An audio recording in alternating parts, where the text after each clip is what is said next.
오늘은 시편 99편 말씀을 같이 묵상하고 나아가겠습니다. 기도와 말씀을 가지고 매일 어떤 첫 시간을 하나님 앞에 찬송하고 기도하고 말씀을 소리내어 읽고 그 말씀을 음미하면서 묵상하고 거기에서 어떤 깨달음과 교훈을 얻어서 내 삶에 적용하고 실천할 점들을 찾아가는 것, 그게 우리가 올 한 해 습관들여야 할 그런 것들입니다.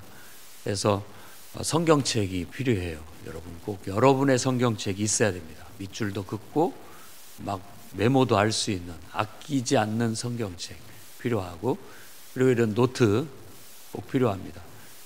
그래서 매일 한 페이지 A4 용지 이 노트 한 면은 무엇을 쓰든지 써야 돼요. 묵상이나 또 성경 구절이나 또 뭐 좋은 말씀이나 기도나 이런 것들을 작성을 하면서 이걸 축적해 나가야 됩니다. 그냥 읽고 머릿속으로만 생각하는 거하고 이렇게 또 노트도 해가면서 또 성경책에 줄도 긋고 메모도 해가면서 읽는 것은 우리가 그걸 받아들이는데 큰 차이가 있기 때문에 그렇습니다. 그래서 말씀과 기도로 매일 규칙적으로 하나님을 만나서 하나님과 인격적인 그런 대화, 인격적인 교제를 나눌 수 있는 그런 여러분들이 되시기를 바랍니다. 오늘 시편 99편을 이렇게 묵상을 해보면 이렇게 반복해서 나타난 단어가 있는데, 그 단어가 바로 하나님은 거룩하시다라는 그런 단어입니다. 거룩하심, 하나님의 거룩하심에 대한 노래, 찬양을 드리고 있어요. 이 거룩이라는 말은 구별되다라는 그런 뜻이에요. 뭐 좀 알아듣기 쉽게 설명을 해본다면 톡 튄다, 유별나게 다르다, 이런 의미죠. 전부 검은 머리인데 흰머리가 딱 있는 거, 톡 튀는 거죠. 다 검은 옷을 입고 있는데 뭐 흰 옷을 입고 있다든지 그러면 딱 구별이 되잖아요. 그런 것처럼 남다르다라는 그런 어떤 의미를 갖습니다. 근데 하나님을 우리가 거룩하다라고 했을 때는 그 비교 대상이 이 세상과 인간이 되는 거예요. 이 세상과 인간하고는 하나님은 차원이 달라요. 그래서 거룩하시다라고 그렇게 얘기하고, 요한이 본 하늘의 광경에서는 천사들이 거룩하다, 거룩하다, 거룩하다, 감히 하나님을 쳐다도 못 보고 두 날개로는 얼굴을 가리고 또 두 날개로는 발을 가리고 두 날개로는 날갯짓을 하면서 그렇게 하나님을 찬양하는 모습을 이사야도 보고 또 요한계시록에도 그런 모습들이 나타납니다. 그만큼 하나님은 우리 인간과는 비교도 할 수 없을 만큼 거룩한 분이에요. 너무나 거룩해서 그분을 보면 즉사한다고 그렇게 말을 합니다. 그분을 봤다 하면 우리는 그분의 그 거룩하심 앞에 죽고 말 것이다. 예를 든다면 뜨거운 불 앞에 우리가 있지 못하고 타버리는 것처럼, 뜨거운 용광로 속에 우리가 빠진다면 거기에 견디지 못하고 다 타버리는 것처럼 하나님의 그 거룩하심 앞에 감히 누가 서겠느냐라는 거예요. 그래서 하나님은 인간과 다르고 모든 악과 불의로부터 구별된 온전히 온전하시고 또 성실하시고 선하시고 또 성결하신 분이다, 흠이 없는 분이시다라는 그런 말이 하나님은 거룩하시다는 거예요. 그러면 우리가 하나님은 거룩하시다라고 느낄 때 우리가 그 받는 어떤 영향은 뭐냐? 나도 그렇게 거룩해야지 라는 겁니다. 하나님이 저렇게 거룩하시니까 그 거룩하신 하나님을 본받아 나도 거룩해져야지 하는 그런 마음. 그래서 하나님을 믿는 사람을 거룩함을 붙여서 성도라고 하는 겁니다. 성도. 왜? 하나님의 그 거룩함을 이렇게 본받아서 그도 거룩하니까 그런 사람을 거룩한 무리라고 해서 성도라고 얘기를 하는 거예요. 여러분, 하나님의 거룩함을 한번 느껴보시기 바랍니다. 그분의 그 정말 깨끗하고 그분의 그 온전하고 그분의 그 흠 없는 그야말로 밝은 빛처럼 환하고 찬란하고 너무나 아름답고 고귀하고 그분은 너무 크고 위대하셔서 감히 그분 앞에 우리가 얼굴을 들 수도 없을 만큼 그분을 바라볼 수도 없을 만큼 그분은 크고 위대하시고 거룩하신 분이에요. 그 거룩함을 하나님을 바라보고 그걸 기리면서 그분 앞에 서기만 해도 우리도 거룩해진다라는 거예요.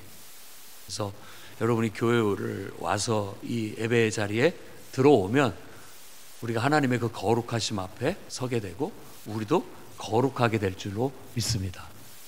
거룩해지는 거예요. 한 지역에 교회가 십자가를 세우고 세워졌다. 그 지역이 왠지 모르게 거룩해지는 거예요. 악이 물러가고 불의가 사라지는 거죠. 감히 거기에 악이 번성을 할 수가 없고 불의가 번성을 할 수 없는 그 어떤 억제제 역할을 한다라는 거예요. 그게 바로 거룩함이죠. 그러니 마땅히 교회는 거룩해야 되고 성도는 거룩해야 되는 줄 믿습니다. 우리가 거룩하신 하나님을 섬기니까 더 거룩해질 수 있도록 힘쓰시기 바랍니다. 그래서 어떤 성인은, 어떤 깨달음을 얻은 사람은 인생은 거룩함을 향해서 가고 있다. 하나님 앞에 갈 때쯤 되면 온전히 거룩해져야 된다라는 거예요. 계속 거룩해지고 또 거룩해지고 거룩해져서 결국 하나님 앞에 부끄러움 없이 설 수 있어야 된다라는 그런 교훈을 주고 있는 것이죠. 우리의 모습은 어떻습니까? 누더기와 같고 또 부끄러운 모습들을 가지고 있는데 우리가 그럼에도 불구하고 하나님 앞에 나아갈 때 그 누더기가 떨어져 나가고 그 어떤 부정함이 떨어져 나가고 우리 안에 순결함과 깨끗함과 거룩함이 새살이 돋듯이 돋아나게 될 줄로 믿습니다. 여러분 정말 하나님의 그 위엄과 권능 앞에, 그 거룩하신 위엄과 권능 앞에 서는 예배자가 되시기를 바랍니다. 그리고 그분 안에서 거룩해져야죠. 성스러워져야 됩니다. 그래서 경건한 삶을 살고 성결한 삶을 사는 것이죠. 하나님의 거룩하심을 우리가 고백할 때 우리 삶의 거룩함의 기초가 되는 거예요. 경건한 삶의 기초가 되는 거예요.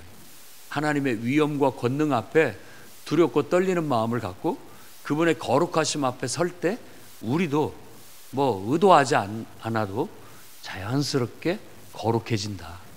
그리고 나도 모르게 악을 멀리하게 되고 악에서 떠나게 되고 불의를 멀리하게 되고 변화되게 된다라는 그런 은혜가 우리가 경험되어지게 됩니다. 그래서 여러분 나날이 정말 하나님 앞에 나아가 더 거룩하고 더 거룩해지시기를 주의 이름으로 축원합니다. 아멘. 자, 4절에서 5절에는 능력 있는 왕은 정의를 사랑한다라고 했는데 정말 하나님이 거룩하신 온 세계를 그 거룩하심으로 지배하고 계시는 왕이라고 믿는다면 그 하나님은 정의와 공평으로 온 세상을 흠없이 통치하고 다스리셔요. 그러면 그분이 정의롭고 공평하시다면 그분을 우리가 정의롭고 공평하다라고 얘기한다면 똑같이 그분이 거룩하다라고 했을 때 나도 거룩해져야 되는 것처럼 그분이 정의롭고 공평하다면 나도 정의롭고 공평해져야 된다는 거예요. 그래서 이건 하나님을 예배하는 것은 곧 우리의 삶 속에 어떤 영향이 비쳐서 은총이 임하게 되는데 하나님의 거룩함으로 말미암아 우리도 거룩해지고 하나님의 공의로우심으로 말미암아 나도 공의로워지는 거예요. 그러니까 하나님을 가까이 하면 할수록 더 우리는 공의로워지고 정의로워진다라고 말할 수 있는 것이죠. 그러니까 기꺼이 여러분 하나님을 경배하시기 바랍니다. 주님 앞에 더 나아가십시오. 자꾸 나아가야 돼요. 모든 인간들이 주님 앞에 나아가 하나님을 예배하고 경배해야 됩니다. 그래서 악이 불의가 다 걸러지고 그 안에 오름이, 정말 그 정의로움이 살아나서 그것이 삶 속에 이렇게 집행될 수 있도록, 실행될 수 있도록 사람들은 그런 어떤 작업을 해야 되는데, 그게 바로 우리가 드리는 예배죠. 하나님을 섬기는 섬김입니다. 그것이 우리를 정화시키고 그것이 우리를 더 올바르게 만드는 거예요. 그래서 정치인들은 교회를 비난하고 욕할지 모르지만, 교회는 정치인들이 하나님 앞에 나와 예배해야 된다라고 믿습니다. 왜냐? 그들이 거룩해져야 돼요. 그리고 그들이 정의로워져야 됩니다. 그래야 이 온 세상이 질서가 잡히고 평화가 임하게 되기 때문에 그렇습니다. 우리들도 마찬가지죠. 우리가 거룩해지고 우리가 정의로워진다면 나를 통해서 펼쳐지는 삶이 질서가 있고 평화가 있고 하나님의 은택이, 하나님의 은총이 풍성하게 임해서 시냇가에 심은 나무가 정말 그 잎사귀가 푸르고 마르지 않은 것처럼 우리의 모든 행사가 다 형통하게 될 줄로 믿습니다. 그래서 이제 거룩하다, 하나님은 거룩하시다라는 말을 3번 반복하는데, 첫 번째 분단에서 1절에서 3절에서 그 하나님은 거룩하시다 얘기하고, 두 번째 분단인 4절에서 5절에 그는 거룩하시다 똑같이 얘기를 하고 있습니다. 자, 그 다음에 6절에서 9절까지도 끝부분이 우리 하나님은 거룩하심이로다 라고 그렇게 말하면서 끝납니다. 그러니까 하나님이 거룩하시다라는 말을 3번 반복하니까 말씀을 묵상할 때, 관찰을 할 때 반복되는 단어, 문장, 그것에 강조점이 있다는 거, 그걸 찾아내는 겁니다. 그리고 연관성을 찾기도 하고 이렇게 조합을 하고, 우리가 이렇게 사고를 이렇게도 생각해보고 저렇게도 생각해보고 하는 것이, 우리가 음식을 먹으면 입으로 씹는 것처럼 우리는 생각으로 말씀을 씹는 거예요. 그러면 그 말씀이 분해가 되면서 그 속에 들어있는 양분들이, 그 어떤 교훈들이 우리의 영혼 속에 흡수가 되는 거예요. 그럼 내가 무의식적으로라도 그게 흡수가 되면 알게 모르게 우리의 삶에 그게 배어 나오는 거예요. 우리가 음식을 먹으면 어떻게 우리 몸에 다 흡수가 되는지 모르잖아요. 그냥 먹잖아요. 그런데 다 그것이 양분이 되고, 그래서 우리가 건강하고 균형이 잡히고 또 힘있게 그렇게 살아가는 거나 똑같은 겁니다. 그래서 이걸 잘게 이렇게 생각으로 씹어야 되는 거예요. 자, 6절에서는 그의 제사장들 중에 모세가 있고 아론이 있다. 그리고 또 사무엘까지 소개를 하고 있습니다. 그의 이름을 부르는 자 중에 사무엘이 있다.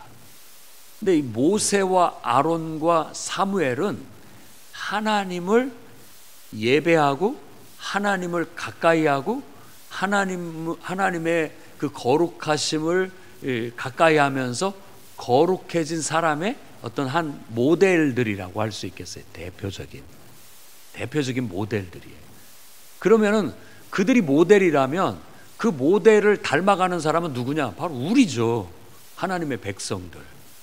하나님의 백성들이 모세처럼, 아론처럼, 사무엘처럼 하나님을 가까이하고 하나님의 거룩함을 가까이에 두고 그 거룩함을 닮아가고 그의 공의로움을 닮아가는 것, 그것이 하나님의 백성의 본분이다라는 걸 말하고자 하는 거라는 걸 알 수가 있습니다. 그래서 여러분들도 모세처럼, 아론처럼, 사무엘처럼 늘 하나님을 가까이하고 매일같이 기도와 말씀을 가지고 매일 규칙적으로 하나님과 만남을 갖고 그렇게 그분과 교제를 하고 사귐을 갖게 되면 우리도 모세처럼 하나님의 친구라는 소리를 들을 수 있고, 아론처럼 하나님의 제사장이라는 소리를 들을 수 있고, 사무엘처럼 정말 하나님의 음성을 듣는 그런 하나님의 종이 될 수가 있다라는 거예요. 그게 우리가 거룩해지는 거고, 그게 바로 우리의 경건한 삶이고, 그 정말 하나님의 백성으로서의 영적인 삶의 모습이라고, 전형적인 모습이라고 할 수 있겠습니다. 그래서 로마서 12장 1, 2절은 우리가 드릴 영적 예배는 너희 몸을 하나님이 기뻐할 거룩한 산제사로 드려라. 모세와 아론이 하나님 앞에 제사를 드린 것처럼 우리 어떤 짐승을 대신해서 잡아 드리는 것이 아니라 이제는 예수 그리스도 안에서 나 자신을 산 제사로 드리는 거예요. 그래서 복음의 핵심은 딱 거기에 있습니다. 나를 하나님 앞에 온전히 드려라. 하나님께 온전히 나를 드리고 하나님의 뜻대로 쓰여져라. 그러면서 그 뒤에 나오는 게 하나님의 선하시고, 너희 이 세대를 본받지 말고 하나님의 선하시고 기뻐하시고 온전한 뜻이 무엇인지를 분별하고 그 뜻을 쫓아가라. 그게 오늘날 우리가 하나님을 가까이 하면서 거룩한 삶, 정의로운 삶을 살아가는 방법이에요. 우리가 그걸 지금 잘 그 거룩하심에 합당한 삶을 살아가고 있는지 살펴야 되겠습니다. 그래서 우리도 제사장적인 삶을 살아야 되는데 그거에 대해서는 베드로전서 2장 9절에 아주 잘 말하고 있죠. 베드로전서 2장 9절은 너희는 택하신 족속이요 왕 같은 제사장이요 거룩한 나라요 그의 소유된 백성이다 라고 네 가지로 우리를 지칭해요. 정말 풍성하죠. 택하신 족속이요 왕 같은 제사장이요 거룩한 나라요 그의 소유된 백성이다 라고 그렇게 말하고 있습니다. 하나님을 섬기는 사람은 그런 정체성을 가지고 있어요. 이렇게 이런 정체성을 가진 이유가 뭐냐? 그 정체성을 가지게 되면 하나님께서 우리를 부르신 어둠에서 불러내어 빛으로 인도하신 하나님의 목적과 뜻을 이루게 된다는 거예요. 하나님의 아름다운 덕을 널리 이렇게 선포하게 하시려고 하기 위해서 우리를 이렇게 불러주셨다라고 말하고 있는 거예요.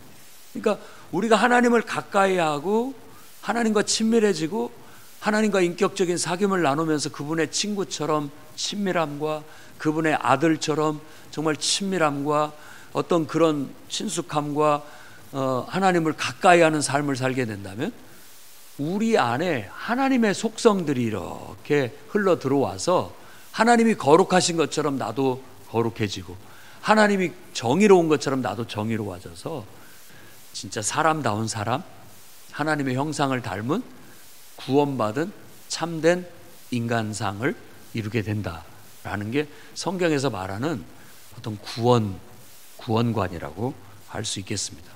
그래서 우리가 당신 구원받았습니까? 라고 한다면 우리가 자신이 없죠. 왜냐하면 이렇게 변화가 안 됐으니까, 좀 덜 됐다라고 스스로를 겸손하게 생각하니까. 하지만 우리가 구원받았다라고 확실하게 말하는 것은 나는 늘 매일 기도와 말씀을 가지고 매일 규칙적으로 하나님과 만나 인격적인 교제를 나누는 삶을 살고 있습니다. 그래서 나는 구원받았다. 구원의 삶을 살고 있다라고 말하는 거예요. 구원은 어떤 선물이나 티켓을 받는 것 같은 그런 이미지가 아니에요. 구원은 하나님과의 친밀한 관계에 끊기지 않은 상태를 말하는 거예요. 언제든지 그 상태가 깨지면 구원에서 벗어나게 되고 멀어지게 되는 거고, 그 상태가 잘 유지되면 구원의 삶을 살고 있다라고 말하는 거예요. 그게 거룩한 삶이고 경건한 삶이고 어떻게 보면 영적인 삶이고 풍성한 삶이라고 할 수 있어요. 세상에 여러 가지 우리에게 기쁨을 주고 만족을 주는 것들이 있지만 바로 이런 영적인 충족감이 제일 큰 만족감이고 제일 큰 축복인 줄 믿으시기 바랍니다. 왜? 성경이 그렇게 말하고 있기 때문에 그렇습니다. 그래서 오늘 말씀을 묵상하면서 우리는 거룩하신 하나님을 찬양하고, 그분은 너무 거룩하셔서 온 세상을 정의로 통치하시고 다스리는 분인데, 나는 그분을 하루도 빠짐없이 날마다 규칙적으로 그분을 뵙고 그분을 가까이 하면서 친밀해지고, 그래서 그분을 닮아가고 그분의 거룩함을 내가 덧입고 그분의 의로움을 덧입어서 그분으로 옷 입어서 나의 미숙하고 불완전한 인격이 완성이 되고 또 나의 자아가, 미숙한 나의 자아가 그분으로 옷 입음으로 인해서 완성이 돼가고 더 또 확장이 돼가면서 하나님께 쓰임받는, 그래서 하나님의 영광을 찬란하게 드러내는 그런 왕 같은 거룩한 백성, 제사장과 같은, 왕 같은 제사장 같은 그런 거룩한 하나님의 백성으로서의 삶을 살아나가시기를 주의 이름으로 축원합니다. 기도하겠습니다. 거룩하신 주님, 하나님은 거룩하십니다. 하나님은 정의로우신 왕이십니다. 하나님은 거룩하신 통치자이십니다. 그런 하나님을 찬양하고, 그런 하나님을 사랑하고, 하나님을 가까이 하고, 하나님과 더 친밀해지고 더 가까워져서 하나님을 닮아가기 원하고 하나님의 형상을 이루기를 소망합니다. 이 시간도 주님 앞에 겸손히 나아왔사오니 우리의 믿음 없음을 불쌍히 여기시고 생명력 있는 믿음을 허락하여 주시고 하나님과 온전히 밀착하여 골방 속에서 주님과 만나게 하시고 주님과 친밀함을 얻게 하시며 그 속에서 생명을 공급받아 우리의 삶이 변화되고 더 거룩해지고 더 의로워질 수 있도록, 그래서 풍성한 열매 맺고 하나님께 영광 돌리는 그런 인생들, 구원받은 인생들 다 되게 해 주시옵소서. 예수님 이름으로 기도드립니다. 아멘.